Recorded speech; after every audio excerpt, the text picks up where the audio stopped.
სასიამოვნოში ნახავ, როგორ ხარ? მე კარგად ვარ. შენ სამყაროში როგორ არის სამები? მადლობა. დონალდ ტრამპმა დღეს კიევში თავისი ადამიანი გაგზავნა პეტრიოტის სააერო თავდაცვის რაკეტების გაკიდვასთან დაკავშირებული ფაქიზი მოლაპარაკებებისთვის, ასევე რუსებთან მშვიდობის მოლაპარაკებების განახლების საკითხის გადასაწყვეტად.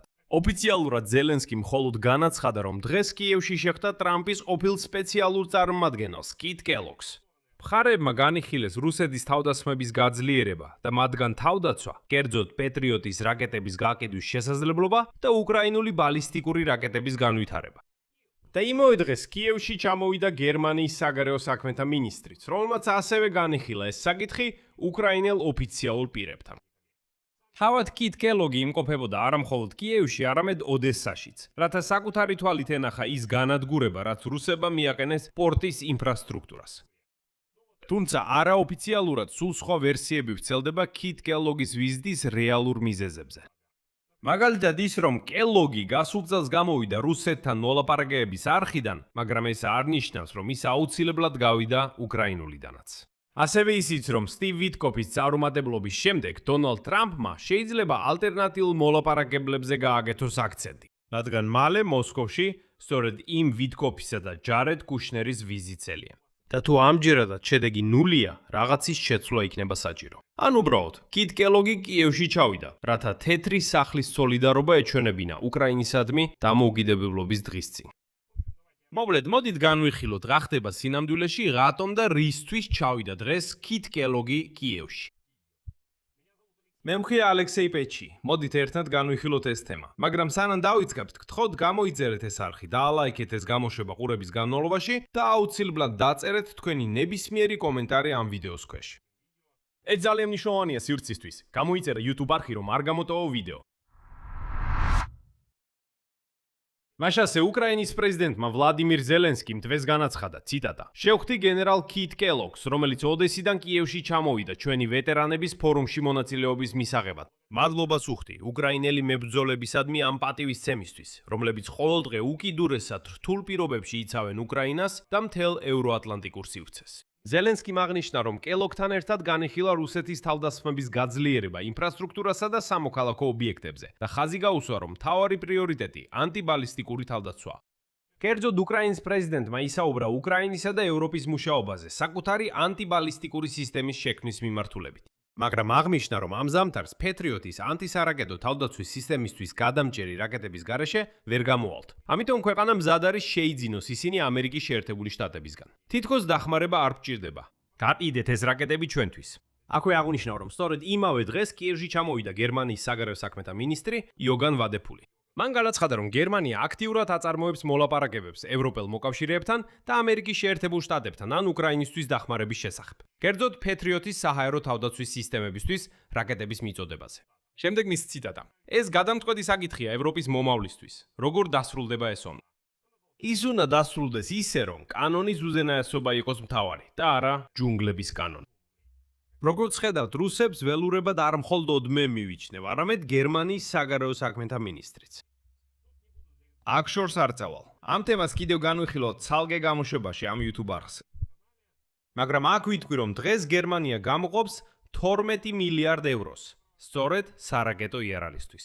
გარდა ამისა, გერმანია დაიწყო მოლაპარაკებები რაკეტების შესყიდვაზე ორ მწარმოებელთან, 3-დან. ვინც ქმნის იმ ტექნოლოგიებს, რომლის გამოყენებასაც ბერლინი გეგმავს ახალი შორ მანძილზე მოქმედი იარაღის არსენალის შესაქმნელად, გერმანიის თავდაცვის სამინისტროს დოკუმენტების მიხედვით საუბარია რაკეტებზე.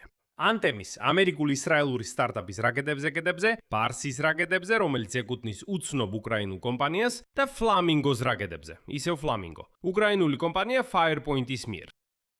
გერმანული მხარე იმედოვნებს, რომ 3-დან არჩეული 2 სისტემის პირველი ნიმუშები კვალიფიკაციისთვის უკვე მომავალ წელს მიიღებს და ამზადებს ჩარჩო კონტრაქტებს მათი შემდგომი სერიული წარმოებისთვის.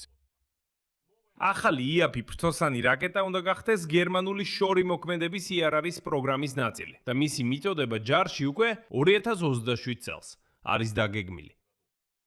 დოკუმენტებში ის აღწერილია, როგორც ეკონომიურად ეფექტური და უპირველეს ყოვლისა მასობრივი წარმოებისთვის ვარგისი იარაღი, რომლის გამოყენებაც იგეგმება უფრო ძვირად ღირებულ რაკეტებთან ერთად. მაგრამ მოდით ამ თემას უფრო დეტალურად უკვე შემდეგ გამოშვებაში განვიხილავთ.